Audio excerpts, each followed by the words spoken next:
English లో మాట్లాడాలంటే భయమా? మీలాంటి వాళ్ళ కోసమే spoken English personal training classes ఇప్పుడే జాయిన్ అవ్వండి.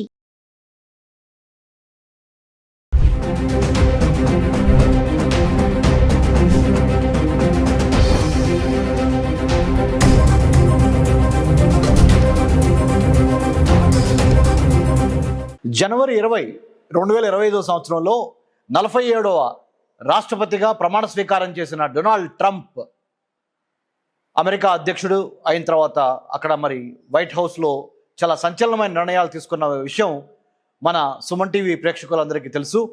మన సుమన్ టీవీ ప్రేక్షకులకి ఎన్నో రకాల టీవీ ఛానల్స్ ఉన్నాయి. అవి కొద్దిగా వాస్తవ విరుద్ధంగా కొంత డైలమాలో పెట్టి అంటే సందేహాలని కరెక్ట్గా నివృత్తి చేయకుండా ఇబ్బందికరమైన ఇన్ఫర్మేషన్ని న్యూస్ని ప్రచారం చేస్తా, ముఖ్యంగా అమెరికాలో చదువుకుంటున్నా లేదా అమెరికాలో ఉద్యోగం చేయాలనుకుంటున్నా, అమెరికా కాకపోతే వేరే ఏ దేశాల్లో వెళ్ళి సెటిల్ అవ్వచ్చు, అమెరికా ఇప్పుడు కష్టంగా ఉంది కాబట్టి అనే రకరకాల సందేహాలు ఉన్నాయి.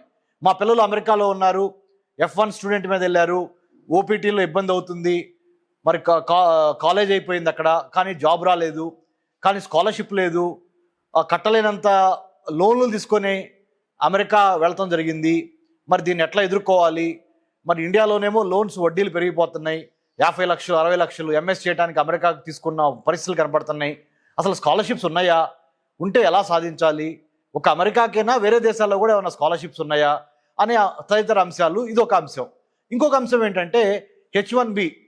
నేను H1B తీసుకొని అమెరికా వెళ్ళి జాబ్ తీసుకొని అక్కడ అమెరికాలో జాబ్ చేయను.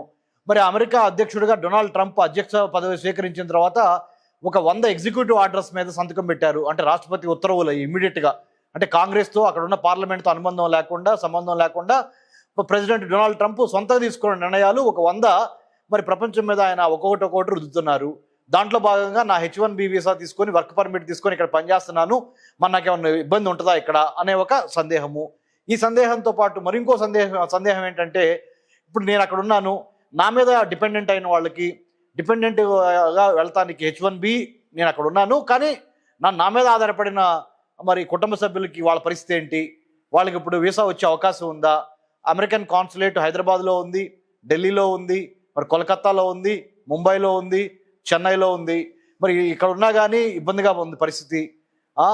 వీసాకి స్లాట్స్ దొరకట్లేదు, ఎలా చేయాలి? అసలు వీసాకి ఎట్లా అప్లై చేయాలి? మాకు తెలుగు భాష రాదు, కానీ వీసా ఆఫీసర్ ఇంగ్లీష్లోనే అడుగుతాడు. మరి నా డిపెండెంట్స్, ముఖ్యంగా నా డిపెండెంట్స్ అంటే బీటెక్, ఎంటెక్, లేకపోతే ఇంజనీరింగ్, డాక్టర్, స్టెమ్ స్టూడెంట్, వీళ్ళందరికీ ఇంగ్లీష్ అద్భుతంగా మాట్లాడతారు. కానీ డిపెండెంట్ వీసాల మీద వెళ్ళే తల్లిదండ్రులు కానీ మిగతా కుటుంబ సభ్యులు కానీ మరి వీసా ఆఫీసర్ అడిగేదాన్ని ఇంగ్లీష్లో మాట్లాడాలి, ఏం చేయాలి? ఇది ఒక సందేహము. ఇంకో సందేహం ఏంటంటే ఇప్పుడు అమెరికా అధ్యక్షుడు డొనాల్డ్ ట్రంప్ ముఖ్యంగా ప్రపంచంలో 197 దేశాల్లో ఒక 50 దేశాలని 45 నుంచి 50 దేశాలని ఆయన ఐడెంటిఫై చేసి red list, orange list, yellow list అని 3 లిస్టులు తయారు చేశాడు. రెడ్ లిస్టులో భాగంగా ఉన్న దేశాలకి ఎట్టి పరిస్థితుల్లోనూ అమెరికాకి వీసాని ఇవ్వని అంటున్నాడు. ఆరెంజ్ లిస్టులో ఉన్న దేశాలకి ఎక్కువ రిస్ట్రిక్షన్స్ పెట్టి వీసా ఇస్తామంటున్నాడు. ఎల్లో లిస్టులో ఉన్న దేశాలకి 50% ఛాన్స్ అంటున్నాడు. అందుట్లో భారతదేశం లేనప్పటికీ మనం లేదు కాబట్టి మనం భయపడాల్సిన అవసరం లేదు. India is not part of any of these red list, orange list or yellow list. It's a good thing. So ఇలాంటి రకరకాల సందేహాలు, రకరకాల ప్రశ్నలు మన ప్రతిరోజు మనకి ఎన్నో ఆర్థిక సమస్యలు, ఆరోగ్య సమస్యలు, ఇక్కడ ఉపాధి, ఎంప్లాయ్మెంట్ సమస్యలు, ఇలాంటి పరిస్థితుల్లో మళ్ళీ ఇది ఒక కొత్త బాధ. ఏంటి, మేము ఎదురు చదువుకోలేకపోయాం, మా పిల్లలైన అమెరికాలో చదువుకోవాలి, అది విదేశాల్లో చదువుకోవాలనే ఒక మధ్యతరగతి కుటుంబం పడే వేదన, మనోవేదన, ఎట్లాగైనా పంపించాలి అనేది. సరే ఎట్లా మీరు ఆస్తులు ఉంటే ఉన్నవాళ్ళు పెడుతున్నారు, లేని వాళ్ళు ఇక్కడే చదువుకుంటున్నారు, అది వేరే విషయం అనుకోండి.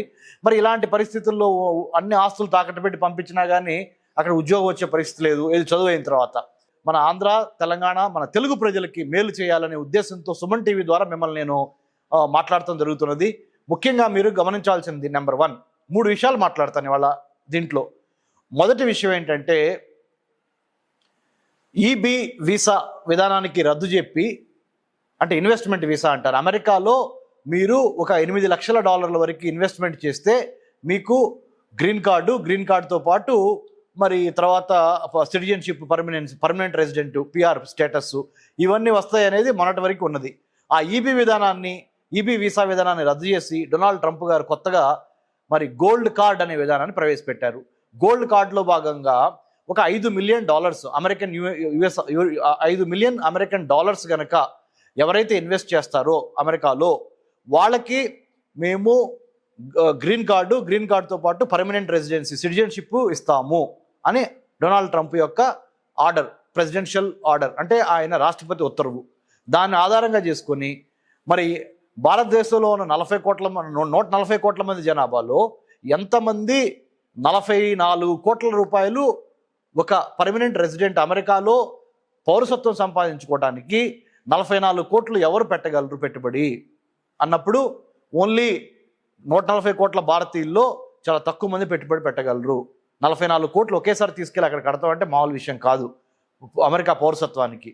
మరి ఇది మంచా, is it right or is it wrong, and in what way Donald Trump has decided this much of amount, $5 million which is 44 crores in Indian rupees. How are we going to invest? Number one. Number two, okay, I have invested. Just assume that I have invested. అనుకోండి మీరు 44 కోట్లు పెట్టారనుకోండి, మీకు వచ్చే ఉపయోగాలు ఏంటి అక్కడ? మరి ఈబీ వీసా విధానానికి, అంటే ఇన్వెస్ట్మెంట్ వీసా ఈబీ విధానానికి ఈ గోల్డ్ కార్డుకి ఉన్న తేడా ఏంటి అని గమనించినప్పుడు, గోల్డ్ కార్డులో ఇంత లిమిట్ అని లేదు.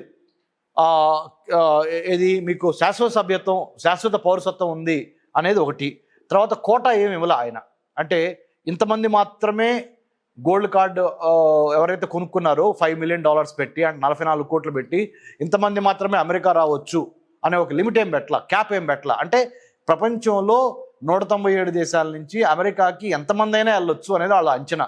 అంటే American state department, American defence department, American మరి వైట్ హౌసు, అంటే వీళ్ళందరూ కలిసి కూర్చొని మాట్లాడుకున్నది ఏంటంటే, ప్రపంచంలో కుబేరు లిస్ట్ తీస్తే అందుట్లో అల్ట్రా హై నెట్వర్త్ ఇండివిజువల్స్ అంటారు. అల్ట్రా హై నెట్వర్త్ ఇండివిజువల్స్ అంటే అత్యధిక ధన సంపాదన కలిగిన వాళ్ళు ప్రపంచంలో ఎంతమంది ఉన్నారు అని చూసినప్పుడు వాళ్ళ లెక్క ప్రకారము 2.5 కోట్ల మంది, రమారమి 2.5 కోట్ల మంది అత్యధిక ధనవంతులు ప్రపంచవ్యాప్తంగా 2.5 కోట్ల మంది ఉన్నారు. ఆ 2.5 కోట్ల మందిలో నుంచి కనీసం ఒక 10 లక్షలైనా, అంటే 1 మిలియన్ అయినా లేదా 2 మిలియన్స్ అయినా అమెరికాలో ఇన్వెస్ట్మెంట్ చేయలేరా అనే ఒక భావనతో, అనే ఒక క్యాలిక్యులేషన్తో అమెరికన్ ప్రెసిడెంట్ వాళ్ళ టీము, డొనాల్డ్ ట్రంప్ గారు ఈ నిర్ణయాన్ని తీసుకున్నారు. ఏది $5 మిలియన్ పెడదాము గోల్డ్ కార్డ్ విధానం ద్వారా.